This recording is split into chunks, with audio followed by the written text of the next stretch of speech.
more than can be.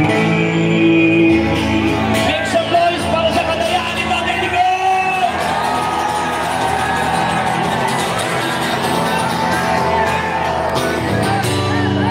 Pilipinas, Duterte pa rin.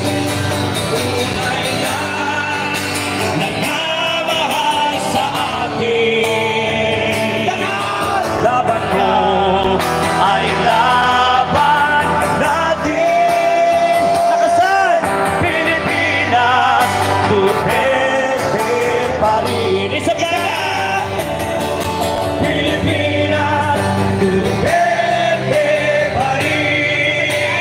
Ang tunay na nagmamahal sa atin. Sigaw! Laban mo ay laban namin. Pilipinas, Duterte pa rin. Bilisan natin gawin ng reggae. Pilipinas, Duterte pa rin. Pagmamahal sa atin, laban yan ay laban natin. Pilipinas, Duterte pa rin. Sabah! Slow! Pilipinas, Duterte pa rin. Ang tunay na nagmamahal sa atin. Laban mo ay laban namin. Pilipinas, Duterte pa rin. Duterte! Duterte! Duterte! Duterte! Mga kasama, bago po tayo tumulak papuntang liwasan, ay iwanan po natin ng panalangin ang palasyo ng Malacanang. Dalangin po ba? Panandalian sa tahimikan lamang po. Naniniwala ang Pilipino na sa panalangin ay tutulungin tayo ng Diyos. Iba-iba man ang ating mga emosyon ngayon, pero alam ko na may Diyos na nakakakita sa ating lahat. Join me as I pray, Panginoon. Palayain niyo po kami sa leader na kurap. Panginoon, palayain niyo po kami sa mga mag-aapi. Panginoon, nakikita niyo po ang iyong mga tao.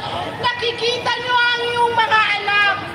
Huwag niyo pong hayaan na ang mga Pilipino ay magkawatak-watak dahil sa kanilang personal na hidwaan sa loob ng Malacanang. Panginoon, kahabagan niyo po ang aming bansa. Kahabagan niyo po ang aming ang susunod na henerasyon. Panginoon, salamat sapagkat nananalaytay sa aming tugon ng pagmamahal sa aming kapatid. Panginoon, nakikita mo ang aming mga puso ngayon. Kaya kami nagkakaganito sapagkat pinagtaksilan kami. Nawalan kami ng kapatid. Ang aming kapatid na si Tatay Duterte nandoon sa kamay ng mga banyaga. At yun ang hindi namin kayang tanggapin. Pero alam namin, O Diyos, na walang imposible sa iyo. Panginoon, huwag sana kami magkawatak-watak dahil lang sa ganito. Maraming salamat, O Diyos, dahil mahal niyo ang Pilipinas. Hindi niyo po sinib ang Pilipinas for nothing. Maraming salamat, O Diyos. Bigyan niyo po kami ng puso na mapaghinahon. Bigyan niyo po kami ng puso na malakas tumindig para sa mga nagigipit sa aming kapwa Pilipino. Panginoon, dinadalangin din namin ang aming mga kapuso. Isingin niyo po ang kanilang puso. Sa susunod po na magkakaroon ng tensyon. Sana maunawaan nila na yun ay kapwa din nila Pilipino. Yun din ay kapatid nila sa lahi. Kaya Panginoon, walang imposible sa iyo. Hinahanap namin ang iyong presensya, O Diyos. Tulungan niyo po kami. Ganon din ang aming dating Pangulong Duterte. Panginoon, palakasin niyo po siya ngayon kung saan man siya. Ibigay niyo po sa kanya ang karunungan, maging din ang pagpapahinahon o Diyos. Nawa ikaw kanyang masumpungan sa ganitong panahon. Nawa ika'y lumapit sa kanya, O Diyos, at ilapit niya ang kanyang sarili sa iyo. Panginoon, kung ano man ang nangyari sa kanyang buhay, ayaw namin siyang hatulan sapagkat ikaw ang Diyos na mahabagin. Who we are to condemn that person, O Lord. We are nothing, O Lord. Kaya inalapit namin sa iyo, O Diyos. Bigyan niyo po siya ng buhay na magkaroon pa ng saysay, Panginoon.